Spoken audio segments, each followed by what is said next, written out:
Let's talk about bugs. No, not those little cute buddies. These, and these, and these, and these, and these, and these, and these, and these. I'm talking about bugs we might find squatting in our apartment and not paying their fair share of rent.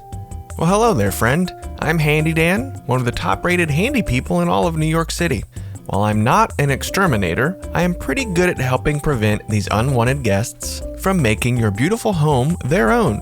New York City is a lot of things. Entertaining, beautiful, when it's not as hot as Satan's butthole, and very dense. With this density, New York City is not known to be, well, clean. So it's better to work up front to prevent and be proactive instead of being reactive when it may be too late and too costly to remedy. So your old pal Handy Dan is here to help teach you a few things and provide some handy links to items I use oh so often. So sit back, relax, maybe don't have food in your hands, and prepare to learn a few things. Let's start off with identifying those pesky pests to know what we need to do and the severity of what we are seeing. I'm going to guess that you know what a cockroach is, but there are two types, and it does matter which one you may have seen inside of your apartment. If they are the big old boys or girls that are about 1.5 inches long, maybe around the size of your thumb, that there is an American cockroach. Gross, yes. Major concern, no. Slight concern, sure. They like to travel solo, so killing one or two wouldn't make me lose much sleep. Then you have their butthole of a cousin, the German cockroach. Sorry, burn it all down. Start over, just kidding. But seriously, these are not too good to see. They are pretty small and usually light brown or tan. They can even trigger asthma symptoms. They're also nocturnal, so if you see one in the daytime, there's probably a ton napping inside of your walls. They also leave an oily, musty smell behind if you're smelling something a bit off in your apartment that isn't related to your roommate's dirty underwear. They also leave droppings behind that look like pepper or maybe ground coffee, which is commonly found in drawers or countertops. Oh boy howdy, these dudes suck. Ants can also be somewhat common. While they're not the worst, they're still rather annoying. There's a few tricks to prevent them from coming in. We can also have mice and rats, not these little nice boys that bring back childhood memories of joy and not waking up with an already sore back. More like these furry, sewer-living trash goblins. Then there's things like fleas, bird mites, if you have birds' nests close to your window, spider beetles, commonly confused for bedbugs, but pretty harmless. Other miscellaneous beetles, random spider buddies that catch annoying mosquitoes, silverfish, which eat other insects, but also eat your books and can cause allergic reactions, and the bug of my nightmares, the house centipede. No! God, please, no! Literally just got chills down my legs. They are the spawn of Satan, but they are also your ugly friend that adds oh so much value to your life. They eat bedbugs, roaches, and other unwanted insects. And let's not forget the king butthole of all butthole bugs, the bedbug. I would not wish this on my childhood bully, Duke Dale, who slapped a bowl of spaghetti out of my hand in 4th grade. These are no joke. Call a professional as soon as possible. I'm sure there are more, but these are what I see and hear of the most. Your deadbeat roommate that hasn't washed a single dish in months may be on your list of pesky pests that you have to deal with. First step. We gotta seal this place up. Your shopping list is as follows: copper wool, caulking, duct tape, and door sweeps will get you most of the way. Occasionally a hole is huge and we'll need some wood cut to cover it up. Some people use spray foam, but I personally hate it and it gets everywhere. But they do make a few versions that you can try. Just go slow and use less than you think you should. It really does expand. Second, get on your hands and knees and look for holes. Or pay me to.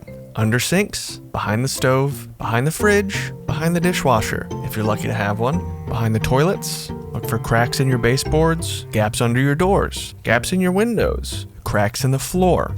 Old non-used wall plates might also be an open invitation, and everywhere in between. Third, fill those gaps, cracks, and holes.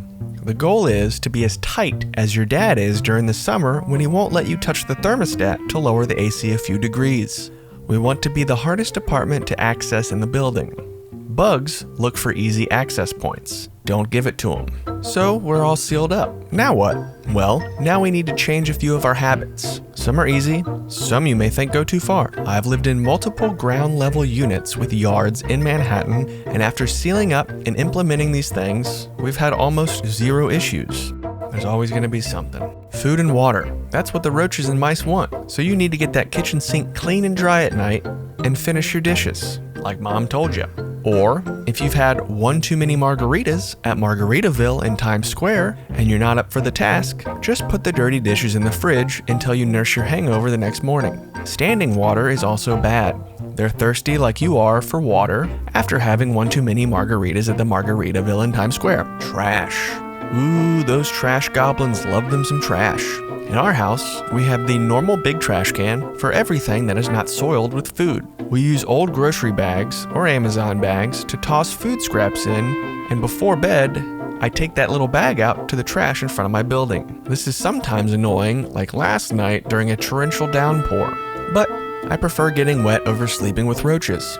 If you don't want to take it out every night, you can get a small ice bucket from Amazon and place a grocery bag inside. Then use that for food scraps and place it in the fridge to be taken out every other day or so. There's also a new compost New York City option if you care about Mother Earth and all that stuff. Now, general cleaning also matters a lot. When we get home, our shoes come off, our dog paws are wiped. This is a heated debate, but boy howdy, to the 10th degree, the things I see people do to our sidewalks in New York City. That New York City street juice will be checked at my door when I come home. Bug eggs and all kinds of nasty things can be trailed in via shoes. And don't get me started about shipping boxes. The amount of times I have seen packages sitting in the gutters of New York City streets while they pass them off to the delivery guys makes me want to get rid of them as soon as possible once receiving my items. And don't forget to vacuum all the nooks and crannies of your apartment. You might be sucking up some unwanted guests before they're a problem. Now do keep in mind, I'm just a handyman. I'm not an exterminator. This is more about learning and prevention than what to do in an infestation. If there's ever doubt, call a professional exterminator as soon as possible. Now we can move on to some repellents and traps. For roaches, the 4 horsemen of things that I recommend, and the only 4 things I personally think work, are Advion gel, which you can only find on Amazon, and you should follow the directions exactly as stated. Read the directions. Then you have boric acid tablets, which I toss behind appliances, in the back of cabinets, and places pets and kids won't reach. Then we have food grade diatomaceous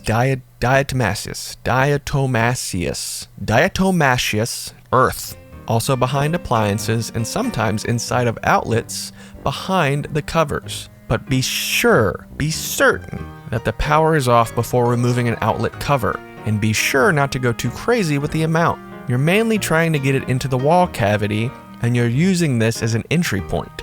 And then you have your roach motels, these little sticky traps. In my small 1-bedroom apartment, I usually have about 20 of these hidden all around. If something gets in, odds are it'll get stuck and die. For mice, you need to fill gaps, usually under entry doors, sometimes where your pipes enter the unit under sinks and behind toilets, and any other major holes and gaps hidden all around, sometimes deep in closets, behind radiators, etc. They can squeeze in some tight spaces, so fill it all in. Copper mesh is also good for stuffing around piping instead of using spray foam. I also prefer spin traps or electrocution traps because they're more humane than a glue trap or a spring trap, which might not kill the little fuzzy friend as quick as you think. A natural way to keep ants at bay is a small dish of 50% distilled white vinegar and 50% water. There's also citrus fruits, peppermint oil, cinnamon, cayenne pepper, and even coffee grounds. Try one, try them all if need be. For other bugs, sealing the apartment up, keeping things tidy and clean, and placing the roach motels around will suffice. But goodness gracious, let us not forget about bed bugs. First, get a bedbug mattress protector. They're not expensive, just do it. Just do it right now. Then, vacuum often. Oils such as lavender, peppermint, and tea tree help repel them. Sadly, you can be as clean as Mother Teresa and still get them. So if that happens, call a professional as soon as possible. Now, with all of this new info in your beautiful and amazing brain, you can now sleep a little more soundly in your apartment. Being a step ahead of the bugs is the best thing you can do. Keep checking on entry points and keep checking on your roach motels to see where you might be having an issue. Catch it early, and you'll save money in the long run. And if you have any questions, I'm all ears in the comments section below, or reach out via my website if you want help with sealing up your apartment.